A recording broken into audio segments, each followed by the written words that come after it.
So hello everyone, आज हम एक ऐसे टॉपिक पर बात करने वाले हैं जो हर साल लाखों बच्चों के लिए बहुत इंपॉर्टेंट होता है।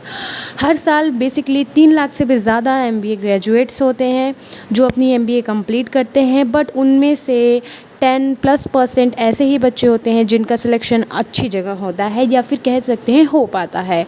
बाकी क्या होता है, बाकी कहीं ना कहीं स्ट्रगल कर रहे होते हैं।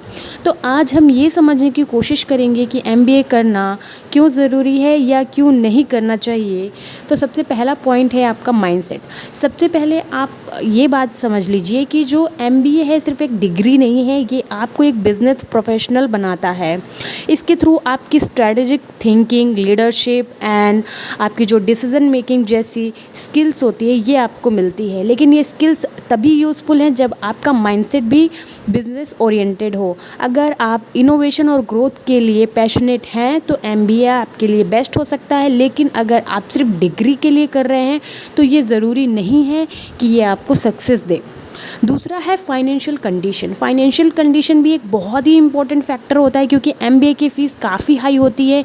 यहाँ पे मैं कैट के एग्ज़ाम की बात नहीं कर रही हूँ, मैं ऑन एन एवरेज आपके एमबीए की बात कर रही हूँ। नॉर्मली जो 20 स्कूल्स होते हैं या फिर आप नॉर्मली कहीं से भी एमबीए कर रहे हैं जो टायर 2 और टायर 3 के कॉलेज के अंदर आते हैं, तो वहाँ पे क्या कंडीशंस होती हैं, ठीक है। वहाँ पे जो आपका फ़ीस का क्राइटेरिया होता है वो बहुत एक मेजर फैक्टर होता है, स्पेशली अगर आप टॉप इंस्टीट्यूट से कर रहे हैं। तो अगर आप फाइनेंशियली स्टेबल हैं तो आप आसानी से ये इन्वेस्टमेंट कर सकते हैं। लेकिन अगर आपको लोन लेना पड़ रहा है तो सोच समझ कर डिसीज़न लेना चाहिए, क्योंकि एमबीए करने के बाद रिटर्न ऑन इन्वेस्टमेंट आरओआई जिसे कहते हैं, इसका भी एनालिसिस करना ज़रूरी होता है। अब थर्ड पॉइंट है हमारा अंडर ग्रेजुएशन बैकग्राउंड। आपका अंडर ग्रेजुएशन जो भी है, ठीक है, आपने यूजी में जो भी किया है डजेंट मैटर, भी फील्ड से हो आप, ठीक है, एमबीए आप कर सकते हैं। लेकिन ज़रूरी है कि आप जिस फील्ड में जाना चाहते हैं उसके बारे में आपको नॉलेज हो। अगर आपने इंजीनियरिंग, कॉमर्स या ह्यूमैनिटीज़ किसी भी बैकग्राउंड से हैं आप, तो एमबीए आपको न्यू डायमेंशन दे सकता है। लेकिन आपको अपनी फील्ड और एमबीए स्पेशलाइजेशन को अलाइन करना पड़ेगा। तो इसको भी ध्यान में रखते हुए आपको चलना पड़ेगा, ठीक है। इसीलिए आपने देखा होगा कि जो मोस्टली बीकॉम के बच्चे होते हैं वो फाइनेंस लेते हैं, एमबीए फाइनेंस। तो क्या होता है, वो अलाइन कर लेते हैं अपने आप को। सेम बीबीए अपने आप को एमबीए में कन्वर्ट कर लेते हैं क्योंकि वो सेम उसका मेजर फैक्टर हो जाता है, क्योंकि वही सेम चीज़ें आपको आगे भी पढ़नी होती है।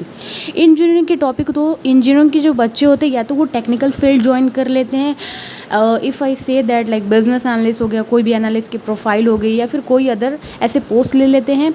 एंड ह्यूमैनिटीज़ के बच्चे मोस्टली प्रेफर करते हैं एचआर प्रोफाइल को। ये बस एक एग्जांपल दिया है, इससे ज़्यादा भी बहुत सारी चीज़ें अलग होती हैं। क्योंकि आई एम नॉट सेइंग कि एक ह्यूमैनिटीज़ का बच्चा फाइनेंस नहीं ले सकता, बिल्कुल ले सकता है, but the thing is your mindset. अगर आप कैपेबल हो वो चीज़ें करने के लिए, अगर आपको लगता है ग्रेजुएशन के बाद आप फाइनेंशियल फील्ड में जा सकते हो, फाइनेंशियल काम कर सकते हो, देन या you can go for that, ठीक है। चौथा है अल्टरनेटिव। लास्टली कुछ और अल्टरनेटिव भी हैं जो आपको कंसीडर करने चाहिए या फिर आप कर सकते हैं। अगर आपको लगता है कि एमबीए आपके लिए सही नहीं है तो आप गवर्नमेंट एग्ज़ाम की भी प्रिपरेशन कर सकते हैं। ज़रूरी नहीं है कि आप हायर रैंक को ही टारगेट करें, आप लोअर रैंक से भी प्रिपरेशन कर सकते हैं, या फिर आप किसी भी स्पेसिफिक सर्टिफिकेशन या शॉर्ट टर्म कोर्स के थ्रू भी अपनी स्किल्स को इन्हेंस कर सकते हैं। आजकल digital marketing, data analytics and project management जैसे फील्ड में भी काफ़ी स्कोप है, ठीक है। तो दोस्तों बस यही कहना चाहूँगी कि एमबीए करना या ना करना टोटली आपके करियर गोल और आपके पर्सनल सिचुएशन पर डिपेंड करता है। नॉट ओनली आपका माइंडसेट, आपकी फाइनेंशियल कंडीशन भी अच्छी होनी चाहिए। ये जो एक प्लस पॉइंट है ये भी आपको ध्यान रखना पड़ेगा। ये डिसीज़न आपको सोच समझ कर लेना चाहिए ताकि आपको फ्यूचर में कोई रिग्रेट ना हो। उम्मीद है ये वीडियो आपके लिए हेल्पफुल रहा होगा। अगर आपको ये वीडियो पसंद आई हो तो लाइक एंड शेयर ज़रूर करें, और अगर आपको कोई भी क्वेश्चन है तो कमेंट में ज़रूर पूछें। मिलते हैं अगले वीडियो में, तब तक के लिए धन्यवाद।